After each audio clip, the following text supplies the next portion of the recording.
जा दिन सतगुरु भेंटिया, 100 दिन लेखे जाने, बाकी समय व्यर्थ गया बिना गुरु के ज्ञान।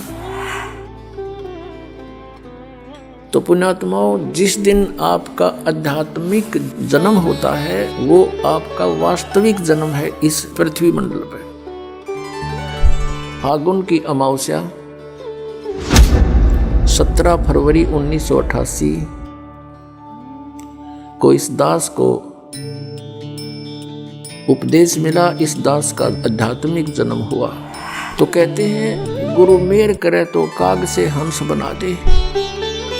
उन्होंने अपनी मेहर से इस दास को, कव्वे को हंस बनाया और कहा कि आज के बाद तू उपदेश दिया करेगा। वो तो अंतर्यामी थे, समझ गए कि चिंता ना करना, तेरे साथ रहूंगा, तेरे साथ मेरा आशीर्वाद सदा बना रहेगा। और फिर कहा कि विश्व में तेरे समान संत नहीं होगा। नौकरी त्याग दी। एक ही काम हो सके था, या तो परमात्मा का आदेश पालन हो सकता है या फिर वो दूसरी नौकरी हो सकती थी।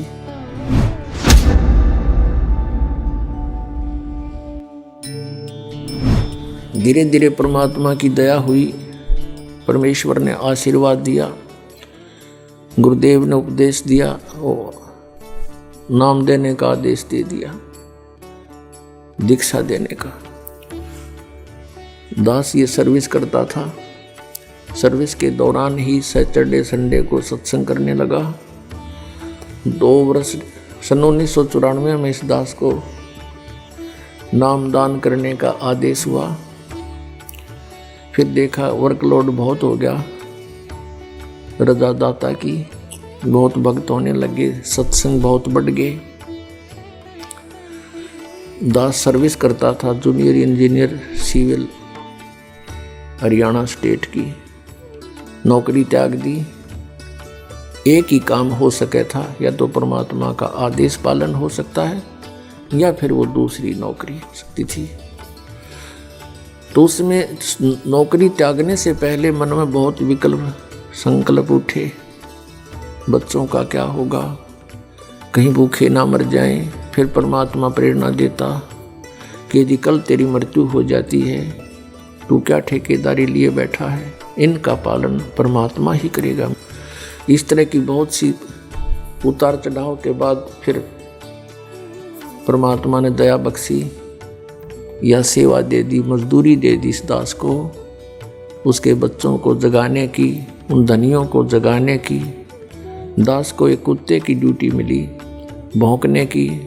आप सभी धनी हो, आप इसलिए पुण्यकर्मी प्राणी हो, आपको जगाना इसलिए आवश्यक है कि आपके चोरी हो रही है, आपकी अनमोल जीवन नाश हो रहा है। जो जाग जाता है कुत्ते के भौंकने से आवाज़ सुनकर, वो अपना धन बचा लेता है। और जो उस समय भी गफलत कर जाता है, सोता रहता है, तो सुबह वो देखता है तो उसका बहुत लॉस हो चुका होता है। तो पुण्यात्माओं, ये वो शुभ दिन है, ये शुभ अवसर है जिसके उपलक्ष्य में ये 5 दिवसीय समागम किया गया। फागुन की अमावस्या 17 फरवरी 1988 को इस दास को उपदेश मिला, इस दास का आध्यात्मिक जन्म हुआ।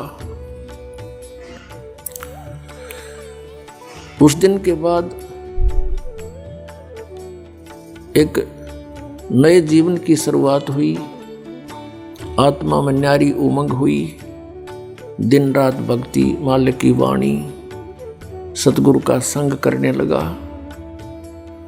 सन 1994 में दास ने कभी ये सोचा नहीं था स्वप्न में कि मुझे कोई ऐसा जिम्मेवारी की पोस्ट मिलेगी, दास को ये नौकरी मिलेगी या मजदूरी मिलेगी। कभी भी नहीं सोचा था। दास क्या करता था, अपने आसपास के संबंधी मित्रों को, वैसे जो भी संपर्क में आता था, परमात्मा का ज्ञान सुनाता था, उनको तैयार करके अपने गुरुदेव से उपदेश दिलाता था। सन 1994 के अंदर गुरुदेव ने मैं कुछ भक्तों को नाम दिलाने लेकर गया था। ऐसे बैठे थे बरंडे में, सामने सैकड़ों भक्त विद्वान थे। उस समय मेरे पूज्य गुरुदेव जी की आयु लगभग 105-6 वर्ष की हो चुकी थी और इतना सुंदर चेहरा था, लाल शरीर था। 104 वर्ष की आयु में उनका चेहरा देखने योग्य था, वृद्ध अवश्य हो गई थी। और एकदम कहा कि रामपाल इधर आ। मैं बहुत पीछे बैठा था, दास की हिम्मत नहीं होती थी उनके सामने, क्यों डर लगता था कि सतगुरु के दरबार में मेरी थर थर कांपे दे और ना जाने किसी बात पर मारा टूट न जावे दे, कोई ऐसी गतिविधि ना हो जाए जिससे गुरु जी क्षुब्ध हो जाए। इसलिए दास बहुत डर कर रहता था। नाम देने वाले आगे बैठे थे, दास बहुत पीछे बैठा था। और भी बहुत से नाम लेने वाले, दीक्षा लेने वाले आए हुए थे और दास भी 5-7 को लेकर गया था, वो भी उन्हीं में विराजमान थे। मुझे पुकारा में आगे चला गया, बैठ जा और कहा कि आज के बाद तू उपदेश दिया करेगा। और वहाँ उपस्थित सैकड़ों तो उपदेश लेने वाले थे और भी बहुत उनके पुराने शिष्य भी थे। सबसे बोल दिया कि आज के बाद मैं किसी का गुरु नहीं और ये सब के गुरु हैं, इनसे दीक्षा लो।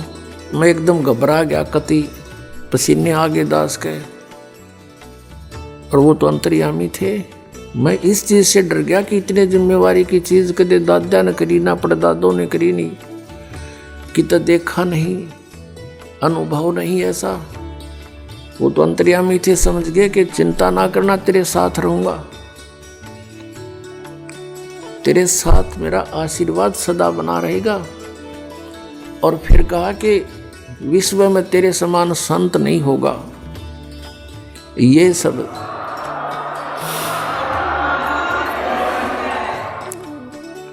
अब पुण्यात्मा, उस समय दास अपने को भगत भी पूरा नहीं मानने था और उन्होंने इतनी बड़ा आशीर्वाद दे दिया कि तेरे समान विश्व में कोई संत नहीं होगा।